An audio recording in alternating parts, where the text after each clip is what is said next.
Halo semuanya, Assalamualaikum warahmatullahi wabarakatuh. Shalom dan salam sejahtera bagi kita semua. Pada kesempatan kali ini atau pada video kali ini, saya dan rekan-rekan kelompok saya akan membahas materi yakni aliran-aliran pendidikan. Video ini terkhusus untuk memenuhi tugas mata kuliah kami yakni mata kuliah pengantar pendidikan. Saya sendiri, Yohanes Eko Prastyo dengan nomor NIM 19022110002 dan rekan saya Abdul Luki Baidowi dengan nomor NIM 19021110010, Pupung Puspitaningrum dengan nomor NIM 19021110014, serta Widya Ambar Serli dengan nomor NIM 19021110020. Aliran-aliran pendidikan ini mencakup 3 hal, yakni yang pertama, aliran klasik pendidikan, mencakup dengan jenisnya dan pengaruhnya terhadap dunia pendidikan. Yang kedua adalah aliran-aliran baru pendidikan di Indonesia, berkaitan dengan jenis dan pengaruhnya, serta 2 aliran pokok pendidikan di Indonesia. Sebelum kita mempelajari 3 subbab materi tersebut lebih dalam, terlebih dahulu kita harus mengerti apa itu aliran pendidikan. Aliran pendidikan adalah suatu pemikiran dari seorang filosofis atau seorang ahli yang dapat membuat suatu perubahan di dalam dunia pendidikan. Yang pertama adalah aliran klasik pendidikan. Aliran klasik pendidikan dibagi menjadi beberapa jenis. Yang pertama adalah nativisme. Nativisme dipelopori oleh Schopenhauer yang berpendapat bahwa pendidikan dibentuk oleh manusia sejak lahir dan pendidikan tidak akan merubah sifat bawaan seseorang tersebut. Yang B, empirisme, yang dipelopori oleh John Locke. John Locke berpendapat bahwa anak yang dilahirkan diibaratkan sebagai kertas putih yang masih bersih. Jadi manusia itu dapat dididik seperti apapun yang diinginkan oleh pendidik tersebut. C adalah aliran naturalisme. Aturan ini dipelopori oleh filosofis asal Prancis bernama J.J. Rousseau. J.J. Rousseau berpendapat bahwa hakikatnya seorang manusia dilahirkan baik adanya dan perkembangannya ditentukan oleh pendidikan. D, yakni aliran esensialisme. Esensialisme sendiri didasari oleh kebudayaan-kebudayaan yang telah ada terlebih dahulu, serta pendidikan harus berpijak pada nilai-nilai yang sudah dapat ditentukan kejelasannya dan kepastiannya. Yang E adalah aliran progresivisme. Aliran ini berpendapat bahwa perkembangan atas dasar pengalaman. Titik berat dari aliran ini adalah seorang siswa atau seorang anak yang menempuh sekolah, entah sekolah itu sekolah dasar, sekolah menengah atau sekolah menengah atas, serta aliran ini menolak adanya suatu pendidikan yang otoriter. Saya Abdul Luki Baidowi, NPM 1902110008. Selanjutnya F, aliran perennialisme. Yang pertama, pendidikan sebagai jalan kembali atau proses pengembalikan keadaan manusia sekarang seperti dalam kebudayaan ideal. Yang kedua, dengan pengetahuan. Seseorang dapat berpikir secara induktif atau mendalam. Yang G, aliran rekonstruksionisme. Berasal dari bahasa Inggris, yaitu rekonstruk, yang berarti menyusun kembali. Yang kedua, rekonstruksionisme merupakan suatu aliran yang berusaha merombak tata susunan hidup kebudayaan yang bercorak modern. Yang ketiga, berawal atas dasar diri krisis budaya modern. Selanjutnya H, aliran konstruktivisme. Dipelopori oleh Giambattista Vico, seorang epistemolog Italia, dan dikembangkan oleh Jean Piaget. Selanjutnya, pengetahuan mutlak diperoleh dari hasil konstruksi kognitif dalam diri seseorang melalui pengalaman. Selanjutnya, aliran konvergensi dipelopori oleh William Stem, berkombinasi dari aliran nativisme dan empirisme. Selanjutnya, faktor pembawaan dan lingkungan sama-sama berperan penting. Yang kedua, pengaruh aliran klasik terhadap pemikiran dan praktek pendidikan di Indonesia. Aliran-aliran pendidikan yang klasik mulai dikenal di Indonesia melalui upaya-upaya pendidikan, utamanya persekolahan dari penguasa penjajah Belanda, dan disusul kemudian oleh orang-orang Indonesia yang belajar di negeri Belanda pada masa penjajahan. Seperti telah dikemukakan, tumbuh kembang manusia dipengaruhi oleh berbagai faktor, yakni hereditas, lingkungan, proses perkembangan itu sendiri, dan anugerah. Faktor terakhir itu merupakan pencerminan pengakuan atas adanya kekuasaan yang ikut menentukan nasib manusia. Saya, Pupung Puspitaningrum, akan menjelaskan mengenai aliran-aliran baru pendidikan di Indonesia. Ada 2 poin penting di sini. Yang pertama, yaitu jenis-jenis aliran baru pendidikan di Indonesia. Dan yang kedua, yaitu pengaruh aliran baru pendidikan terhadap penyelenggaraan pendidikan di Indonesia. Poin yang pertama, aliran fungsionaris. Aliran fungsionaris diprakarsai oleh Durkheim dan Parsons, di mana mereka menganggap bahwa fungsi pendidikan adalah sebagai transmisi kebudayaan serta menjaga atau mempertahankan tatanan sosial yang ada. Yang kedua yaitu aliran kulturalisme. Aliran ini diprakarsai oleh Bramel dan Ki Hajar Dewantara. Menurut aliran ini, fungsi pendidikan yaitu adalah sebagai upaya untuk mengkonstruksi masyarakat, di mana masyarakat dengan berbagai permasalahan yang ada, kemudian pendidikan memberikan solusi untuk menghadapi masalah tersebut. Salah satunya adalah dengan memperkenalkan identitas bangsa. Selanjutnya yaitu aliran kritikal.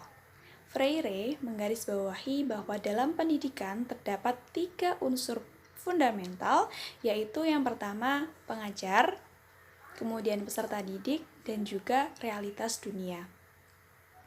Di mana unsur pertama dan yang kedua memiliki peran penting dalam keberhasilan pembelajaran. Perlu adanya timbal balik yang baik antara kedua unsur tersebut. Kemudian, bagaimana pembelajaran yang baik? Pembelajaran yang baik adalah pembelajaran yang sesuai dengan unsur yang ketiga, yaitu realitas dunia. Aliran yang keempat yaitu aliran interpelatif, diprakarsai oleh Bernstein. Menurut aliran ini, tugas pendidikan adalah mengajarkan berbagai peran dalam masyarakat yang diadakan melalui program-program kurikulum. Jadi, peserta didik tidak hanya diajarkan tentang akademik, tetapi juga norma-norma yang berlaku di masyarakat. Sehingga harapannya, peserta didik tidak hanya menjadi pribadi yang cerdas, tetapi juga berbudi pekerti yang luhur. Yang terakhir yaitu aliran modern, diprakarsai oleh Derrida, Foucault, dan Gramsci.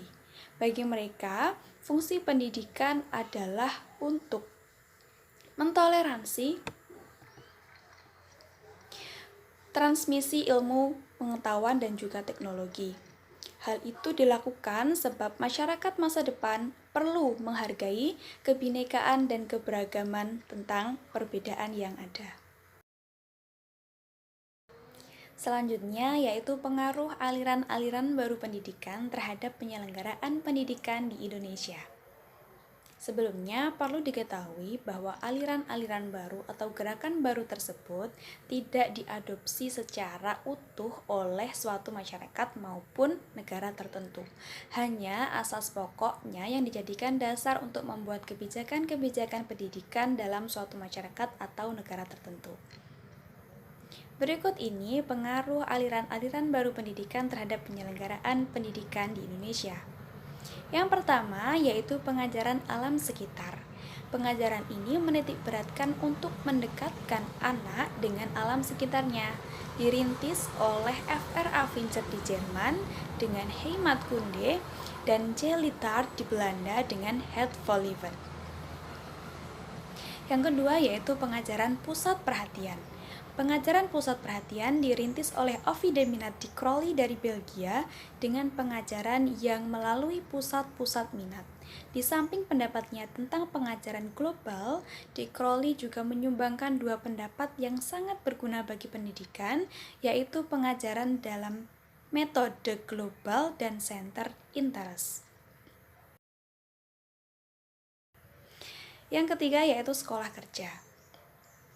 Sekolah kerja dapat dipandang sebagai titik kulminasi dari pandangan-pandangan yang mementingkan bahwa pendidikan, keterampilan dalam pendidikan. Maksudnya bahwa dalam pendidikan tidak hanya pengetahuan saja yang penting, tetapi juga aspek keterampilan, sesuai dengan pernyataan J. Akermanis, yaitu menekankan agar pendidikan juga mengembangkan pikiran, ingatan, bahasa, serta tangan. Yang terakhir yaitu pengajaran proyek. Pengajaran proyek biasa pula digunakan sebagai salah satu metode pembelajaran di Indonesia, antara lain dengan nama pengajaran proyek, pengajaran unit, dan juga lain sebagainya. Yang perlu ditekankan bahwa pengajaran proyek akan menumbuhkan kemampuan untuk memandang serta memecahkan persoalan secara komprehensif. Pendekatan multidisiplin tersebut makin lama akan makin penting, utamanya bagi masyarakat maju, sehingga perlu diadakan pengajaran proyek untuk menyiapkan peserta didik menjadi masyarakat maju. Baik, saya Widya Ambar Serli, NIM 19021110020. Di sini saya akan melanjutkan penjelasan yang telah disampaikan oleh rekan saya sebelumnya, yaitu Saudari Pupung, mengenai aliran-aliran pendidikan. Di sini saya akan menjelaskan mengenai dua aliran pokok pendidikan di Indonesia. Dua aliran pokok pendidikan di Indonesia ini yang dimaksud yaitu Perguruan Kebangsaan Taman Siswa serta Ruang Pendidikan INS Kayu Tanam. Dua aliran ini dipandang sebagai tonggak pemikiran tentang pendidikan di Indonesia. Baik, yang pertama yaitu ada Perguruan Kebangsaan Taman Siswa.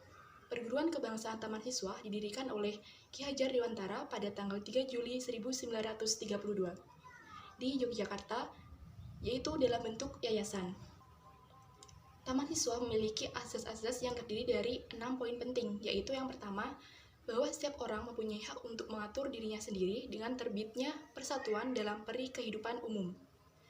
Kemudian, poin yang kedua yaitu bahwa pengajaran harus memberi pengetahuan yang berfaedah yang dalam arti lahir dan batin dapat memerdekakan diri.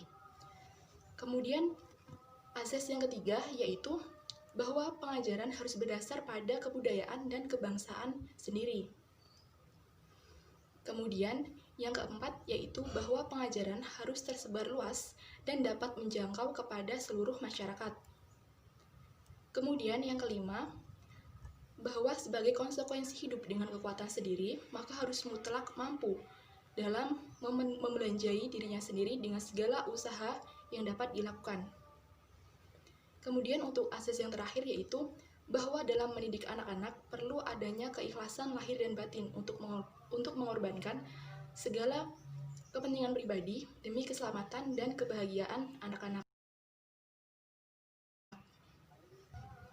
Kemudian pada tahun 1947, Taman Siswa melengkapi asas tersebut, yaitu dari wawasan guru yang dikenal dengan nama Pancadharma, yang meliputi yang pertama azas kemerdekaan, kemudian yang kedua azas kodrat alam, kemudian yang ketiga azas kebudayaan, kemudian yang keempat azas kebangsaan, dan yang terakhir yaitu azas kemanusiaan.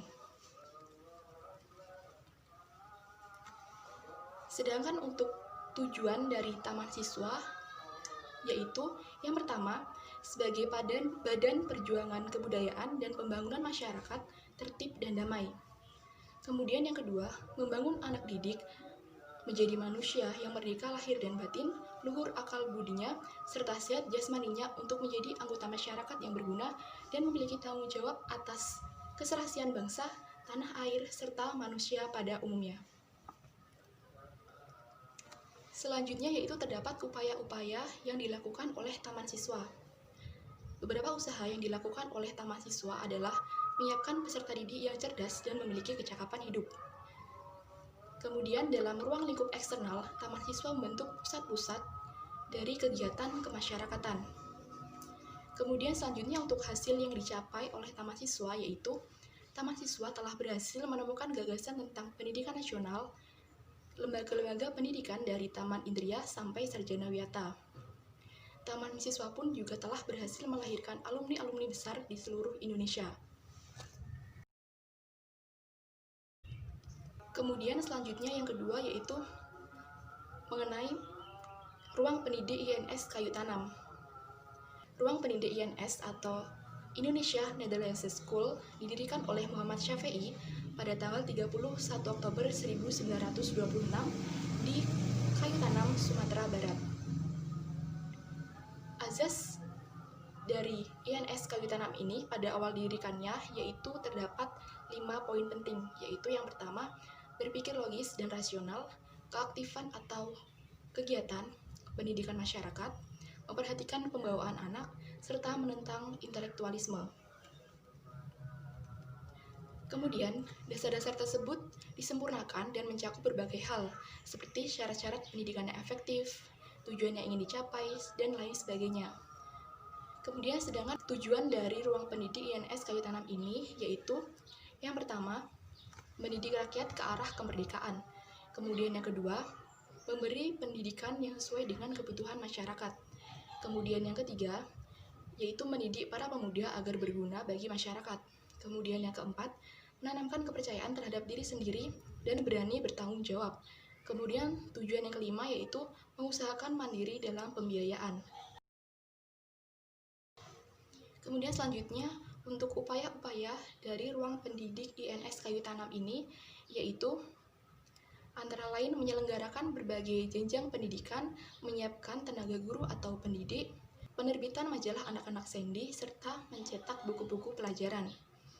Selanjutnya, untuk hasil-hasil yang dicapai oleh ruang pendidik INS Kayu Tanam ini, yaitu Ruang Pendidik INS Kayu Tanam mengupayakan gagasan-gagasan tentang pendidikan nasional, utamanya mengenai pendidikan keterampilan atau kerajinan. Kemudian juga mendirikan ruang pendidikan atau jenjang persekolahan dan juga menghasilkan sejumlah alumni.